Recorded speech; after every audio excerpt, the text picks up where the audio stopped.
Hello friends, ओम श्री गणेशाय नमः। जय श्री कृष्णा। आप सभी का स्वागत है आपके अपने यूट्यूब चैनल पर। फ्रेंड्स, आज हम आपको इस वीडियो में बताने जा रहे हैं श्रावण कजरी पूर्णिमा का शुभ मुहूर्त, पूजा विधि, महत्व और राखी पूर्णिमा की व्रत कथा और रक्षाबंधन की शुभ मुहूर्त और कजरी पूर्णिमा के दिन किए जाने वाले उपायों के बारे में। फ्रेंड्स, वीडियो शुरू करने से पहले आपसे रिक्वेस्ट है, अगर आप हमारे चैनल पर नए हैं और आपने अभी तक चैनल को सब्सक्राइब नहीं किया है तो प्लीज़ सब्सक्राइब कीजिएगा चैनल को। साथ ही प्रेस कीजिएगा बेल आइकन को, जिससे नए वीडियो से रिलेटेड नोटिफिकेशन आपको तुरंत प्राप्त हो सके। और वीडियो पसंद आने पर वीडियो को लाइक और शेयर जरूर कीजिएगा, ताकि सभी भक्तों को इस वीडियो का लाभ प्राप्त हो सके। और कमेंट बॉक्स में जय श्री कृष्णा जरूर लिखिएगा। कजरी पूर्णिमा का पर्व श्रावण पूर्णिमा के दिन आता है। यह पर्व विशेषतः मध्य प्रदेश, छत्तीसगढ़ और उत्तर प्रदेश की कुछ जगहों पर मनाया जाता है। श्रावण अमावस्या की 9वें दिन से इस उत्सव की तैयारी आरंभ हो जाती है। कजरी नवमी के दिन से ही महिलाएं पेड़ के पत्तों के पात्रों में मिट्टी भरकर लाती हैं, जिनमें जौ बोया जाता है।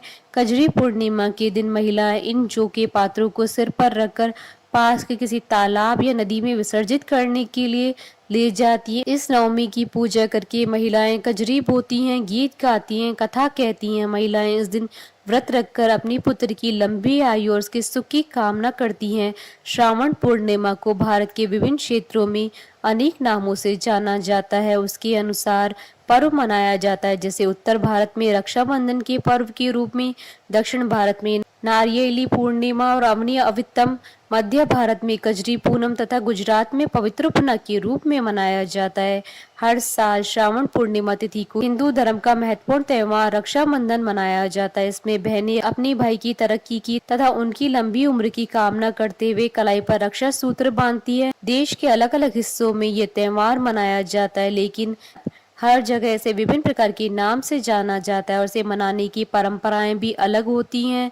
पौराणिक मान्यताओं के अनुसार भगवान श्री कृष्ण ने रक्षा सूत्र की अद्भुत शक्ति को बताते हुए युधिष्ठिर से कहा था कि जाओ, अपनी सेना के साथ रक्षाबंधन का त्योहार मनाओ, इससे पांडवों एवं उनकी सेना की रक्षा होगी। उत्तरांचल में रक्षाबंधन को श्रावणी के रूप में धूमधाम से मनाया जाता है। यहाँ लोक मान्यताओं के अनुसार इस दिन यजुर्वेदी द्विजों का उपनयन कर्म होता है तथा उत्सर्जन, स्नान आदि विधि, ऋषि तर्पण आदि करके उनको नवीन यज्ञोपवीत धारण कराया जाता है। व्रतिवान ब्राह्मण अपने यजमानों को यज्ञोपवीत व राखी देकर दक्षिणा लेते हैं। पौराणिक मान्यताओं के अनुसार अमरनाथ यात्रा गुरु पूर्णिमा से प्रारंभ होकर रक्षाबंधन के दिन को पूर्ण होती है। इसी दिन यहाँ बर्फ की शिवलिंग भी अपना पूर्ण आकार प्राप्त करते हैं। महाराष्ट्र में राखी का त्योहार नारियली पूर्णिमा व श्रावणी के नाम से मनाया जाता है। इस दिन लोग नदी या समुद्र के तट पर जाकर अपने जनेऊ बदलते हैं और समुद्र की पूजा करते हैं। इसके अलावा यहाँ की लोक मान्यताओं के अनुसार इस दिन यहाँ जल के देवता वरुण को प्रसन्न करने के लिए नारियल अर्पित किया जाता है। इसके अलावा दक्षिण भारत के तमिलनाडु और केरल के साथ ही देश के कई विभिन्न भागों में भारतीय ब्राह्मण इस पर्व को अवनी अवितम कहते हैं। इस दिन ये यज्ञोपवीतधारी ब्राह्मण नदी या समुद्र के तट पर स्नान करने के बाद ऋषियों का तर्पण करते हैं और फिर नया यज्ञोपवीत धारण करते हैं। राजस्थान में इस दिन राम राखी व चूड़ा राखी या लुम्बा बांधने का रिवाज है। श्रावण मास का ये अंतिम दिन होगा। ऐसे में शिव भक्तों के लिए अपने आराध्य को प्रसन्न करने और उनकी कृपा पाने के लिए बहुत ज्यादा महत्वपूर्ण दिन होता है। साथ ही यह पावन तिथि भगवान विष्णु जी के साथ माता लक्ष्मी की साधना आराधना के लिए भी उत्तम रहती है। इसी पावन तिथि पर विधि विधान से जनेऊ बदलने का कार्य किया जाता है, जिसे श्रावणी उपाकर्म भी कहते हैं। इस दिन पवित्र तीर्थों में स्नान एवं दान का बहुत महत्व होता है।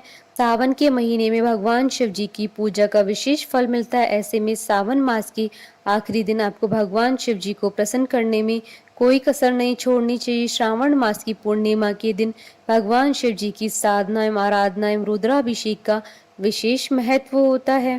फ्रेंड्स, अब आइए जानते हैं श्रावण पूर्णिमा की पूजन विधि के बारे में। श्रावण पूर्णिमा के दिन सुबह किसी पवित्र नदी में स्नान करके साफ और स्वच्छ वस्त्र धारण करने चाहिए। आप घर पर भी नहाने के पानी में गंगा जल डालकर स्नान कर सकते हैं। इसके बाद एक साफ चौकी पर गंगा जल छिड़ककर उस पर भगवान सत्यनारायण की मूर्ति या प्रतिमा स्थापित करें।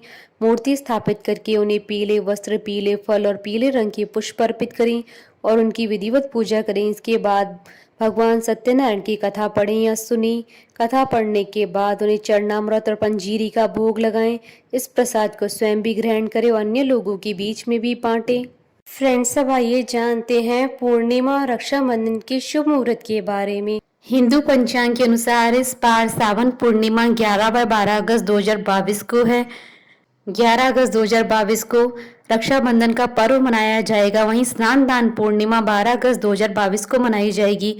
पूर्णिमा तिथि प्रारंभ होगी 11 अगस्त 2022 को सुबह 10:38 पर और पूर्णिमा तिथि का समापन होगा 12 अगस्त 2022 को सुबह 7:05 पर। रक्षाबंधन का शुभ मुहूर्त रहेगा 11 अगस्त 2022 को सुबह 9:28 से रात्रि 9:14 तक और अभिजीत मुहूर्त रहेगा दोपहर 12:06 से दोपहर 12:57 तक और अमृतकाल का मुहूर्त रहेगा शाम 6:55 से रात्रि 8:20 तक और ब्रह्म मुहूर्त रहेगा सुबह 4:29 से सुबह 5:17 तक। ज्योतिष शास्त्र के अनुसार इस साल रक्षाबंधन पर भद्रा का साया रहेगा। भद्रा में भूलकर भी भाई की कलाई पर राखी नहीं बांधनी चाहिए। इस बार रक्षाबंधन पर भद्रा का साया रहेगा, लेकिन इस दौरान 4 तरह के शुभ योग भी बने रहेंगे। 11 अगस्त को सूर्योदय से लेकर दोपहर 3:31 तक आयुष्मान योग रहेगा। इसके अलावा सुबह 5:30 से लेकर शाम 6:53 तक रवि योग रहेगा। तीसरा शुभ योग सौभाग्य योग सुबह 11:33 तक रहेगा। चौथा और आखिरी शुभ योग रक्षाबंधन के दिन धनिष्ठा नक्षत्र में शोभन योग रहेगा।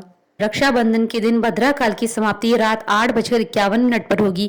रक्षाबंधन के दिन भद्रा पूंछ में 11 अगस्त को शाम 5:17 से शाम 6:18 तक रहेगी। रक्षाबंधन भद्रा मुख में शाम 6:18 से लेकर रात्रि 8 बजे तक रहेगी। फ्रेंड्स, अब आइए जानते हैं श्रावण पूर्णिमा के दिन किए जाने वाले उपायों के बारे में। सुख समृद्धि के लिए सावन मास की पूर्णिमा के दिन माता लक्ष्मी जी के साथ भगवान विष्णु जी की पूजा करना न भूलें। इस पावन तिथि पर माता लक्ष्मी की कृपा पाने के लिए पूजा के दौरान 11 पीली कौड़ी विशेष रूप से चढ़ाएं। इसके बाद दूसरे दिन सभी 11 कौड़ियों को एक लाल कपड़े में बांधकर अपनी तिजोरी या लॉकर में रख दें। इस उपाय को करने से आपकी आर्थिक दिक्कतें दूर हो जाएंगी और आपके घर में हमेशा माँ लक्ष्मी का वास होगा। श्रावण मास की पूर्णिमा के दिन भगवान शिव जी की मस्तक की शोभा बढ़ाने वाले चंद्रदेव का विशेष रूप से दर्शन करना चाहिए। इस दिन चंद्रदेव को दूध, गंगा जल और अक्षत मिलाकर अर्घ्य देने से जीवन में आ रही आर्थिक दिक्कतें दूर होती हैं।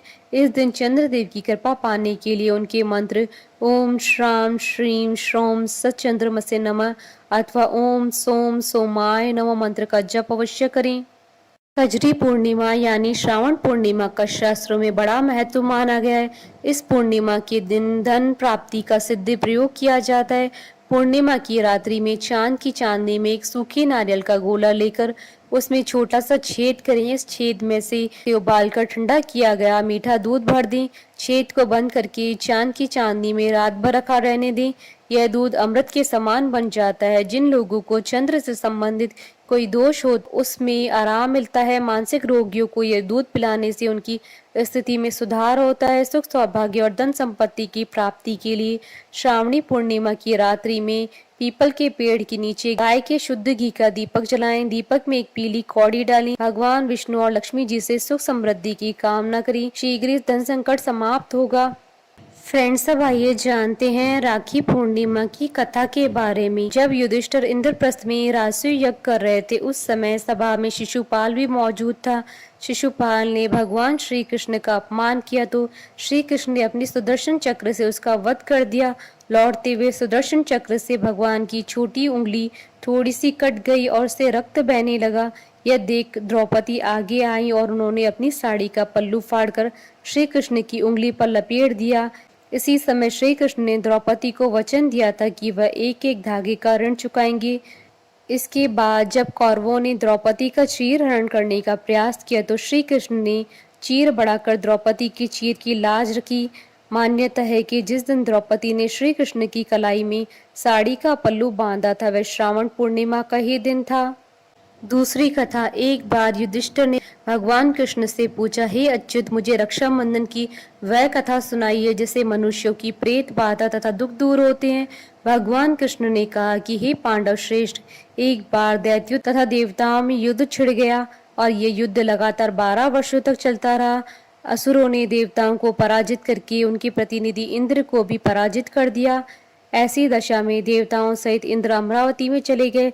उधर विजेता दैत्यराज ने तीनों लोगों को अपने वश में कर लिया। उसने राजपद से घोषित कर दिया कि इंद्रदेव सभा में न आए और देवता व मनुष्य यज्ञ कर्म न करें। सभी लोग मेरी पूजा करें। दैत्यराज की इस आज्ञा से यज्ञ, वेद पठन पाठन तथा उत्सव आदि समाप्त हो गए। धर्म के नाश से देवताओं का बल घटने लगा। यह देख इंद्र अपने गुरु बृहस्पति के पास गए तथा उनके चरणों में गिरकर निवेदन करने लगे, गुरुवर, ऐसी दशा में परिस्थितियां कहती हैं कि मुझे यहीं प्राण देने होंगे, न तो मैं भाग सकता हूँ, न ही युद्ध भूमि में टिक सकता हूँ। कोई उपाय बताइए। बृहस्पति ने इंद्र की वेदना सुनकर उसे रक्षा विधान करने को कहा। श्रावण पूर्णिमा को प्रातः काल रक्षा विधान संपन्न किया गया। इंद्राणी ने श्रावणी पूर्णिमा के पावन अवसर पर ध्वजों से स्वस्ति वाचन कराकर रक्षा का तंतु लिया और इंद्र की दाहिनी कलाई में बांधकर युद्ध भूमि में लड़ने के लिए भेज दिया। रक्षाबंधन के प्रभाव से दैत्य बाघ खड़े और इंद्र की विजय हुई। राखी बांधने की प्रथा का सूत्रपात भी यहीं से होता है। बोलिए भगवान विष्णु जी की जय, सनातन धर्म की जय। हमारे साथ इस वीडियो में अंत तक बने रहने के लिए आपका धन्यवाद। ओम श्री गणेशाय नमः। जय श्री कृष्णा।